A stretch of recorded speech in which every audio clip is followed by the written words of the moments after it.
जब जब पढ़ने सुनने में आता है कि इंसान पहले बंदर था या हमारे पूर्वज पहले बंदर थे और फिर धीरे धीरे उसने खुद से सब कुछ सीख लिया और आज इतना बड़ा वैज्ञानिक युग भी ले आया, तब सिवाय आश्चर्य के कुछ और नहीं होता। खासकर ये देखकर कि आज किसी भी बंदर को इंसान बनाने की कोशिश में खुद इंसान ही मदारी बन जाता है, लेकिन बंदर में कुछ बदलाव नहीं आते।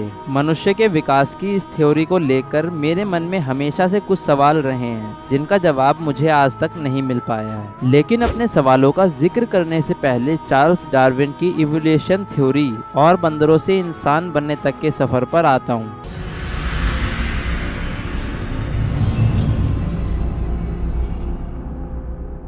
करीब 3.5 अरब साल पहले जब विकास क्रम शुरू हुआ था, तब सबसे पहले बैक्टीरिया आए, फिर बैक्टीरिया से अमीबा, अमीबा से कीड़े मकोड़े और छोटे छोटे पेड़ पौधों का विकास हुआ।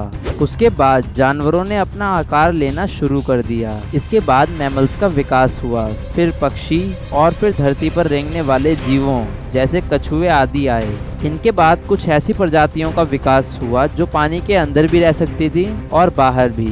इसके बाद आए प्राइमेट्स जो चूहे की तरह दिखते थे और इनके साथ विकास का क्रम आगे बढ़ा। प्राइमेट से बंदर बने, इन बंदरों से गोरिल्ला, चिंपैंजी और धीरे धीरे इनसे मानव का विकास हुआ। ये पूरा विकास क्रम पृथ्वी पर हो रहे मौसमी और अन्य बदलाव के चलते अपनी अपनी जरूरतों के आधार पर हुआ।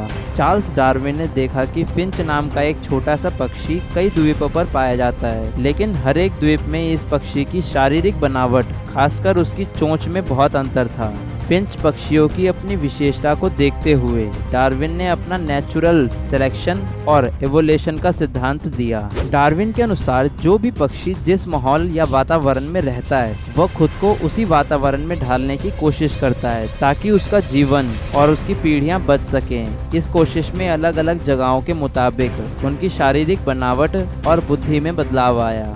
अलग अलग द्वीपों में फिंच पक्षियों की अलग अलग प्रजातियों के होने का यही कारण है कि जो फिंच पक्षी जिस द्वीप पर गए उसी द्वीप के वातावरण के अनुसार उन्होंने खुद को ढाल लिया। अब सवाल ये है कि इंसान, बंदर और चिंपैंजी का वह प्राइमरी सोर्स कौन था जिससे यह विकास का क्रम आगे बढ़ा। रिपोर्ट के मुताबिक लाखों साल पहले वह प्राइमरी सोर्स होमिनिड थे जिन्हें वन मनुष्य भी कहा जाता था। शरीर से ये बंदर जैसे लगते थे और इंसान जैसे भी। ये झुककर चलते थे और ज्यादातर समय पेड़ों पर ही बिताते थे।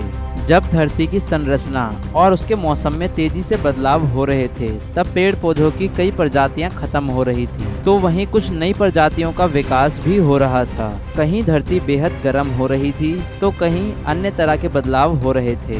इन बदलावों के चलते जीवों की कई प्रजातियां खत्म होती जा रही थी, तो वहीं जो जीव या जानवर खुद को इस बदलते वातावरण के अनुसार ढाल रहे थे या अपना स्थान बदलने की कोशिश कर रहे थे, उनकी अलग अलग प्रजातियों का विकास हो रहा था, जैसे कि इंसान, आर्डिपिथेक्स जिन्हें मनुष्य की शुरुआती पूर्वजों में से एक माना जाता है, नई जगह और भोजन की तलाश में पेड़ों से उतरकर जमीन पर आए। कई हजारों सालों तक विकास के क्रम में इनके शारीरिक बनावट में कई बदलाव आने लगे थे, जैसे पेड़ों पर ना झूलने की वजह से इनके हाथ छोटे होने लगे थे। साथ ही जमीन पर ये अपने 2 पैरों पर ठीक से चलने भी लगे। इन्हीं से आगे चलकर होमो हैबिलिस का विकास हुआ, जिन्होंने भोजन के लिए पत्थरों से औजार बनाने की शुरुआत की, क्योंकि विकास के क्रम में इनके दिमाग का आकार बढ़ गया था, जिससे ये अपनी बुद्धि का इस्तेमाल करने लगे।